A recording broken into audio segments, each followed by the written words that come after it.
उसकी आइडियोलॉजी, उसकी विचारधारा, और दूसरी उसका केडर, उसका कार्यकर्ता। विचारधारा कितनी भी अच्छी हो, अगर उसका केडर अच्छा नहीं होगा तो पार्टी नहीं चलेगी, और विचारधारा खराब हो, केडर चाहे कितना अच्छा हो, पार्टी नहीं चलेगी। आपको बताने का मकसद ये है, महत्व ये है कि हमारे अभी जो जिम्मेदार है वो आपको बताएंगे क्या पार्टी क्या कार्य कर रही है।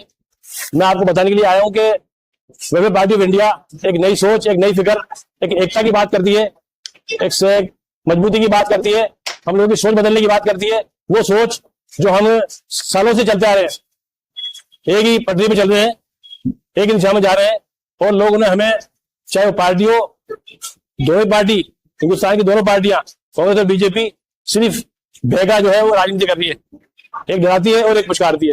आप लोग सब समझदार हो, सब जानते हो, और मैं आगे के लिए दावत दे रहा हूं हमारे जयपुर जिला अध्यक्ष जनाब फिरोजुद्दीन साहब को कि वो आए और अपनी बात कहें। मिसाल आपने अखबारों में पढ़ा होगा, भारतीय जनता पार्टी ने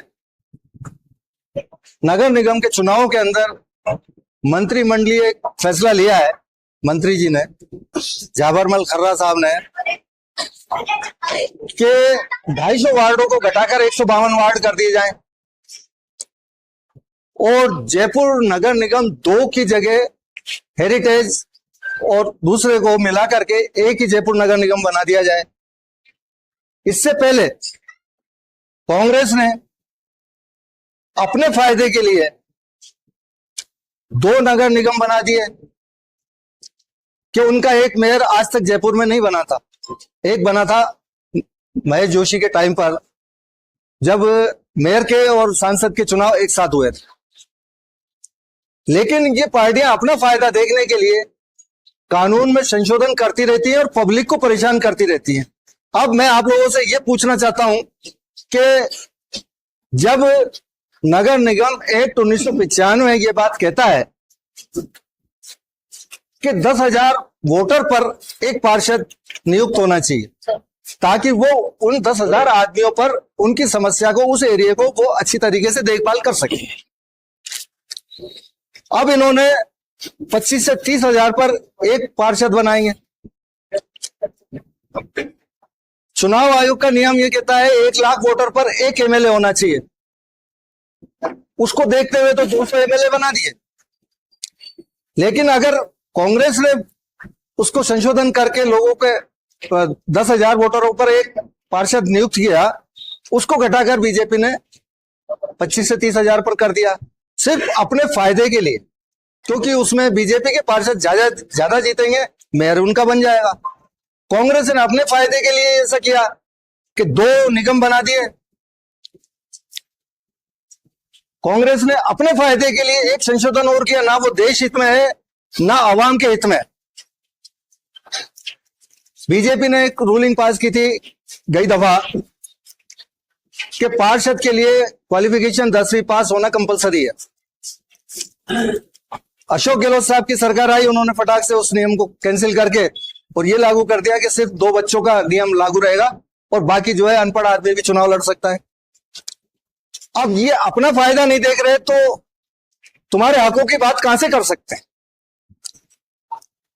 इस बात को लेकर के और पार्टियों ने भी विरोध किया है और हम भी विरोध करते हैं। वेलफेयर पार्टी भी इसका विरोध करती है कि जो भारतीय जनता पार्टी ने, सरकार ने राजस्थान के अंदर जयपुर में जो नियम लागू किए हैं नगर निगम एक्ट में कि भाई 25 से 30,000 वोटरों पर एक पार्षद हो, हम इसका विरोध करते हैं। और हम अपने हकों के लिए ये मांग करते हैं कि जो वार्ड बन चुके हैं नियम अनुसार 10,000 वोटरों पर ही एक पार्षद रहना चाहिए, चाहे वो मेयर एक चुनाव कर सकते हैं। आप लोगों को कहने का मतलब इतना सा ही है कि इन सब बातों का ख्याल रखें कि हमारे हकों को कौन दबा रहा है। उन पार्टियों से दूरी बना करके और एक साफ सुथरी पार्टी, नया संगठन बनाए जिससे आप अपने हकों को पा सकें। आप लोगों से यही मेरी गुजारिश है, विनती है। शुक्रिया, धन्यवाद। अस्सलाम वालेकुम, बिस्मिल्लाहिर्रहमानिर्रहीम। अभी बहुत सारी बातें हमारे फिरोज साहब ने आपके सामने रखी हैं। आपको भी मालूम होना चाहिए कि ये अभी अवामिल क्षेत्र से एमएलए के चुनाव भी लड़ चुके हैं। मैं आपके सामने उस पोजीशन को रखना चाहता हूं जो स्थिति हमारे इस मुल्क में बनी हुई है। हो ही रहा है कि कांग्रेस हो या बीजेपी हो, तमाम दोनों पार्टियां या दूसरी पार्टियां भी तमाम मुस्लिमों का शोषण करने पर तुली हुई। हम क्या करते हैं, जब वो लोग आते हैं तो हम कहते हैं वोट तो आपको देंगे, यानी वोट बैंक बने हुए हैं। वो वोट लेने के बाद जब जाते हैं तो लौट करके नहीं आते। ये एमपी, एमएलए और पार्षद तक का मामला है। आपके अपने अपने एरियाज में देखिए कि जो लोग पार्षद बने हैं, अभी एमएलए की बात मत करिए, पार्षद जो बने हैं उनको आप फोन करते रहते हैं अपनी समस्याओं के लिए, लेकिन वो आपका फोन रिसीव नहीं करते। हद यह है कि मैं जिस एरिया में रहता हूँ, वार्ड 60 के अंदर, वार्ड 60 और 61 लगा हुआ है, वहां के पार्षदों को जब फोन करते हैं तो फोन रिसीव नहीं करते। भाई ये मसला है, रोड टूट गया है, पानी की समस्या है और कोई दूसरी समस्या है, सुनने को ही तैयार नहीं है, तो फिर आपकी समस्याओं का निवारण वो कैसे करेंगे। आज इस बात की बहुत जरूरत है कि हम सब एक हो जाए, एक प्लेटफॉर्म पर आए, मिल्लत के लोग एक प्लेटफॉर्म पर आए और आकर के सब मिलकर के एक सियासी रुख इख्तियार करें। याद रखिए, जो लोग सिर्फ देते रहते हैं, वोट देते रहते हैं, उनकी जो पोजीशन है वो बस वोट ही देते रहेंगे जिंदगी भर। अब ये वो वक्त आ गया है कि जब हम वोट लेने की पोजीशन में आए। आप कैसे सोच सकते हैं कि आपके पास सत्ता ना हो, आपके पास आप सियासत के जरिए मैदान में ना आए और आप सीट पर यानी आकर के और वहां अपने कामों को एमएलए बने, आप पार्षद बने और वहां आकर के आप लोगों की जो जरूरतें हैं, लोगों की जो समस्या है, उनको पूरा कर सकते। आप वैसे कितने ही धनी आदमी हो, कितने पैसे वाले हो, आप कितना काम लोगों के लिए कर सकते हैं, लेकिन गवर्नमेंट एक ऐसा जरिया है कि जिसके जरिए आप बहुत लोगों की समस्या है, जितने आपके क्षेत्र में रहने वाले लोग हैं उनकी समस्याओं को दूर कर सकते हैं। याद रखिए कि एक पार्टी तो हिंदू मुस्लिम करवा करके और वोट ले रही है आपसे, इतना डरा दिया है, इतना डरा दिया है कि आप उसके अलावा यानी उसको तो छोड़ करके और कांग्रेस के साथ मिले हुए हैं। और कांग्रेस क्या है कि वो आपकी बात सुनने को तैयार नहीं है। आप याद रखिए कि हम लोग कुरान के हामिल लोग हैं। कुरान मजीद ने आपको सियासत दी है, समाजियात दी है, आपको इकोनॉमी दी है, इकोनॉमिक सिस्टम दिया है, आपको रिश्तेदारियों के साथ कैसे रहना है, रिश्तेदारों के साथ कैसे रहना है, वो सिस्टम दिया है। तो मैं अगर सिर्फ इस पर बात करूं कि हमें अपने आप को पॉलिटिकल पावर में लाने के लिए काम करना चाहिए। ये वेलफेयर पार्टी ऑफ इंडिया जो काम कर रही है, उसमें ऐसा नहीं कि सिर्फ मुसलमानों को साथ लेकर चले। पूरे इंडिया के अंदर 11 स्टेट के अंदर ये पार्टी काम कर रही है, केरल से लेकर के और वेस्ट बंगाल तक, और इधर बिहार से लेकर के और आपके राजस्थान तक 11 स्टेट हैं जहां पर मजबूती के साथ काम कर रही है। केरल के अंदर बहुत सारे बोर्ड, निगम के बोर्ड हमारे पास है, आपके अपने पास है, इसी तरह बहुत सारे पार्षद हैं।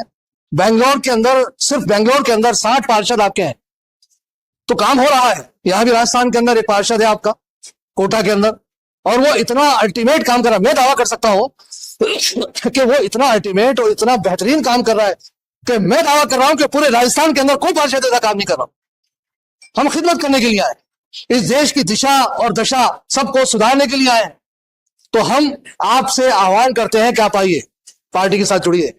ये पार्टी अच्छे लोगों की पार्टी है, ये पार्टी अच्छे विचार की पार्टी है, जिसको इंग्लिश में मैं कहूँ वैल्यू बेस्ड पॉलिटिक्स करने के लिए आई है, अक़दार पर मबनी सियासत करने के लिए आई है। क्या है, यानी कुछ वैल्यूज होनी चाहिए जिंदगी के, कुछ सोच होनी चाहिए अच्छी।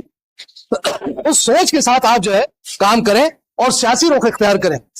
हम ये चाहते हैं कि हमारे लोग आए, जीतें और जीत करके वो काम करें कि इन दोनों पार्टियों को लोग भूल जाए। ठीक है, वक्त लगेगा, वक्त लगना भी चाहिए, बगैर वक्त लगे और यूं ही छलांग लगा करके आप आगे चले जाएंगे तो पूरे तौर पर हम कुछ हासिल नहीं कर सकते।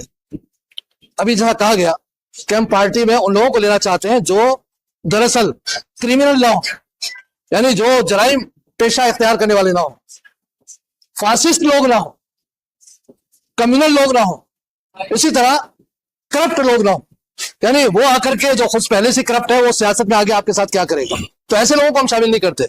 इसी तरह अपॉर्चुनिस्ट जो लोग होते हैं, दल बदलू जिसको कहा जाता है, कभी इधर है कभी उधर है, ऐसे लोगों को नहीं, बल्कि ठोस बुनियादों पर काम करने वाले और मजबूती के साथ मिलकर कंधे से कंधा मिला करके यूनिटी के साथ काम करने वाले लोगों की जरूरत है।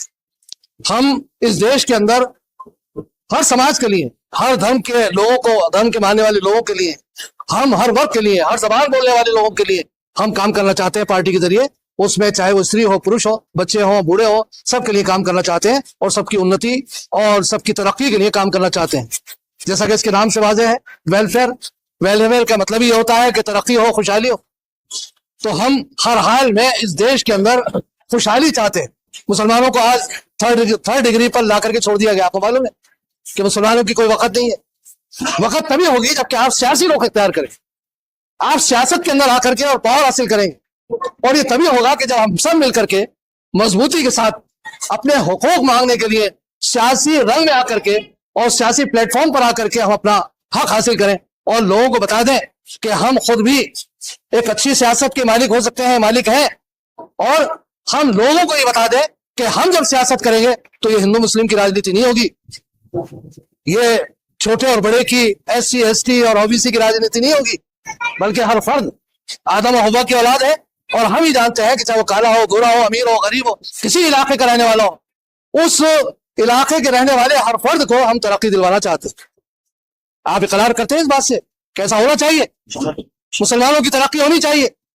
एक पत्रकार ने कोटा में मुझसे मालूम किया आप मुसलमानों की ज्यादा बात करते हैं। तो हमने कहा सबसे पिछड़े लोग कौन है इस मुल्क में? कहा मुसलमान है। तो कहा सबसे पहले तो जो सबसे ज्यादा पिछड़ा हुआ है हम उसी की तो बात करेंगे। तो हम जो माइनॉरिटी की बात कर रहे हैं पहले, तो माइनॉरिटी तो पिछड़ी हुई है, उसके तो हक छीने गए, उसी के अधिकार का गजब हुआ है। तो हम चाहते हैं कि उन लोगों को हक दिलाएं जो वाकई जिनको हक नहीं मिल रहा है, जिसका फिरोज साहब ने इशारा किया। और इसके साथ के किसी शायर ने कहा कि हम बदलते हैं रुख हवाओं का, हम बदलते हैं रुख हवाओं का, आए दुनिया हमारे साथ चले, आए दुनिया हमारे साथ चले। तो इसी शेर के साथ मैं अपनी बात खत्म कर रहा हूं, इसलिए बातें और भी हो सकती हैं, फिर मिलेंगे, फिर बात करेंगे।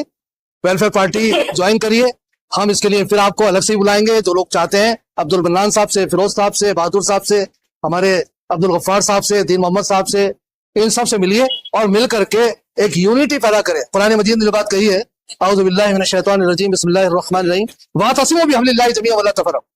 अल्लाह ताला कहता है कि तुम सब मिलकर अल्लाह की रस्सी को मजबूत थाम लो और तफरक़े और इख्तिलाफात में मत पड़ो। ठीक है, अब हाथ कहाँ बांधते हैं और कहाँ नहीं बांधते हैं वो छोड़िए। अभी तो इस मुल्क में हाथ आपके काटे जाने की बात हो रही और आप हाथ जोड़ने की बात कर रहे हैं। तो ये नहीं हो सकता। हम मजबूत हैं, मजबूत रहेंगे और मजबूती के लिए एक प्लेटफॉर्म आपको चाहिए और वो है वेलफेयर पार्टी ऑफ इंडिया। आप जुड़िए, आइए, हम सब साथ मिलकर काम करेंगे और सब साथ मिलकर के चलेंगे। तो मैं इसी बात के साथ यहाँ बात खत्म कर रहा हूँ। और आप हजरात जो चाहते हैं कि इस पार्टी के साथ जुड़े, हमारे कार्यकर्ता भी यहाँ पर हैं और कुछ नए लोग भी हैं जिनके सामने बातें लाना जरूरी थी, तो हम ला चुके हैं। बहुत शुक्रिया, आपने मेरी बातों को सुना। अस्सलाम वालेकुम।